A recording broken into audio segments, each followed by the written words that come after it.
everyone, I'm Christa, shamanic practitioner as well as teacher of shamanic classes, and welcome to my video talking about the 9 special traits that shamans have. When we look at shamans across different cultures, so traditional shamanic cultures as well as modern day shamanic cultures, modern day shamanic practitioners, they all share these very special traits. So let's dive in. Trait number 1, shamans have strong empathy. So shamans have a really strong ability to put themselves in other people's shoes, to understand what they've been going through, to understand where they've been coming from. So when people coming to them in need of healing, they have gone through struggles, stresses, illnesses, and challenges in life. The shaman has strong empathy to understand the other person's illnesses, struggles, challenges in life because the shaman has lived that. They have gone through their own illnesses, their own struggles, their own suffering, their own challenges in life, and have overcome it, have gone through that, have learned from it, have healed from it. And also that has created a strong heart where they have strong empathy to understand what the other person is going through. This builds really beautiful rapport between the shamanic practitioner and the person coming for healing. And it creates this beautiful, deep heart-to-heart connection between the practitioner, between the client in need of healing, so that they can work together in a beautiful way to achieve wonderful healing. Trait number 2, having strong intuitive abilities and psychic abilities.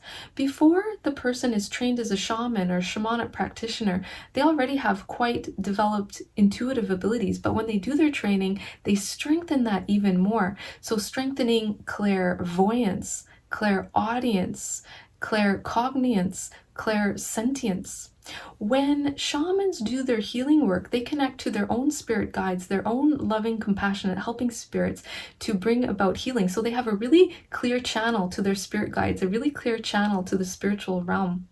They're able to receive wisdom and guidance from their helping spirits as well. So through inner knowing, claircognience, through also inner vision, clairvoyance, also hearing the messages of their spirit guides through clairaudience, and having that clairsentience, that deep feeling.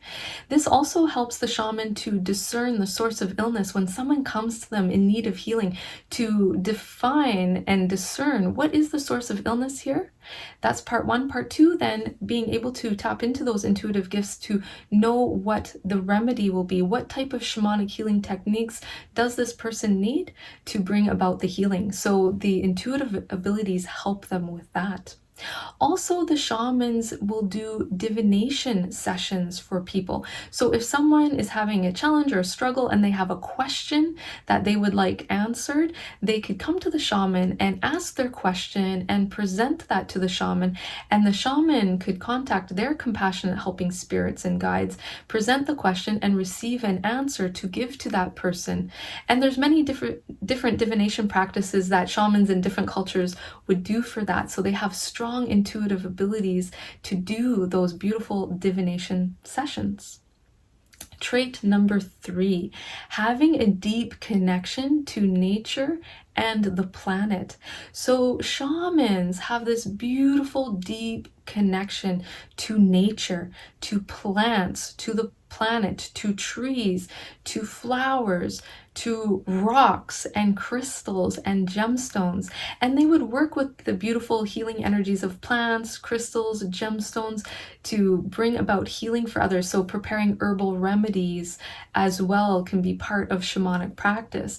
So the shamans would connect very deeply to plant energies and also connect very deeply to planetary energies, connecting to the earth, and really honoring the sacredness of plants, working with that plant in a beautiful, sacred way to restore health and well-being to people when they come for healing. They would also spend long times in nature, meditating, so connecting to the healing vibration of plants and trees and medicinal herbs, the rocks, also water, the air, the sunshine, and being nourished by the healing energies of all of nature and bringing that into their healing practices when they do healing sessions for others, and just really honoring the spirit of nature. Number 4, having a deep connection to animals as well. So shamans have deep connection to animals, and also they respect animals. They also work with power animals, also known as spirit animals or animal spirit guides, when they do healing work. So they have this beautiful connection to the power animals. The power animals act as a guiding spirit, a spirit guide to protect the shaman when they do their healing work, so that the shaman is not taking on negative energies or emotions or stress states from the person they're doing the healing work for. Also, the power animals can also help give them wisdom. They honor all sacredness in the animals, and also the animals have beautiful traits that the shaman can learn to help them to be strong and empowered in their life. So learning, let's say, the trait of patience or kindness, the animals can teach us this. So the shamans also really connect deeply to the healing energies of animals, the wisdom of animals, of what they have to teach us, and even the living animals around in the community, the birds, the four-legged creatures, the aquatic creatures. They respect all of life. They would commune with the animals as well. Trait number 5, having a deep love of humanity. So shamans and shamanic practitioners love people. They love people. They loved getting to know people. What is their background story? What is your life history?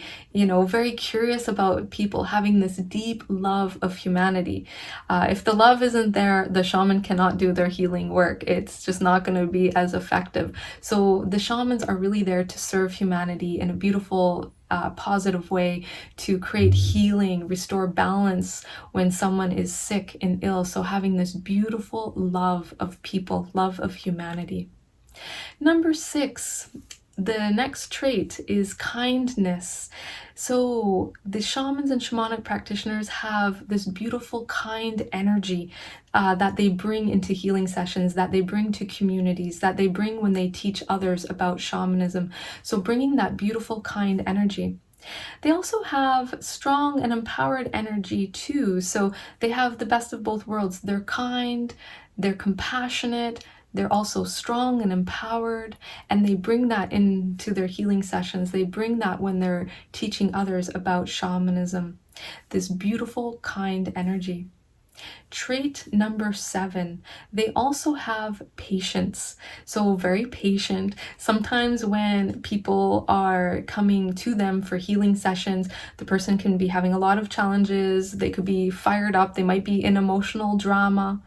The shaman has this beautiful, calm, patient, kind energy. They're there to listen. They're there to offer a kind word. They have that beautiful, patient energy, and they hold space for the other person to express what they need to express, to be able to get those emotions out, and have this beautiful, patient energy that they bring into the healing session that is very beautiful and very profound to achieve deep healing. The next one, trait number 8, they are an old soul. So the shamans are an old soul. They bring this beautiful, deep wisdom into their healing sessions with others. When they're teaching shamanism, they bring this deep wisdom. That wisdom is also passed down from their ancestors. So having that beautiful old soul energy of those that have gone before them, who have lived life before them, who have experienced life, who have gathered wisdom, to pass that down to the shaman.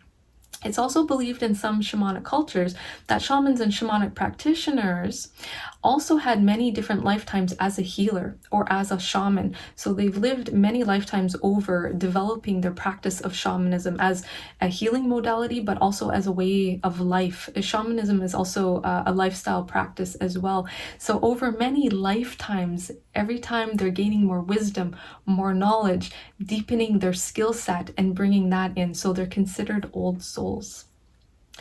Trait number 9 is humility, being humble. So shamans in traditional cultures and shamanic practitioners in modern times have this beautiful ability to be humble. They are not self-centered, they're not egoic, they're quite humble.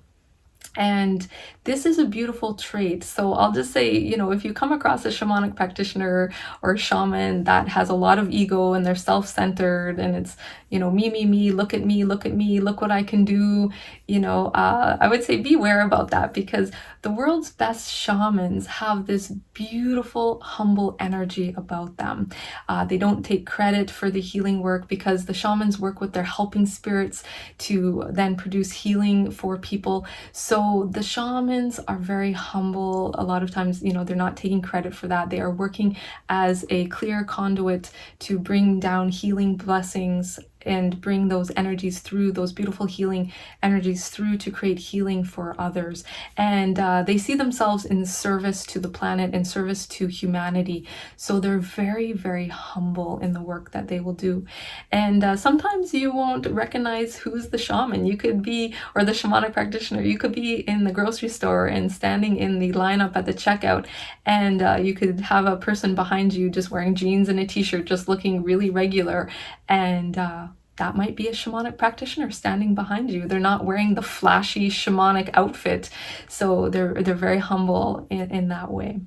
So I hope you have enjoyed this video. Thank you so much for watching.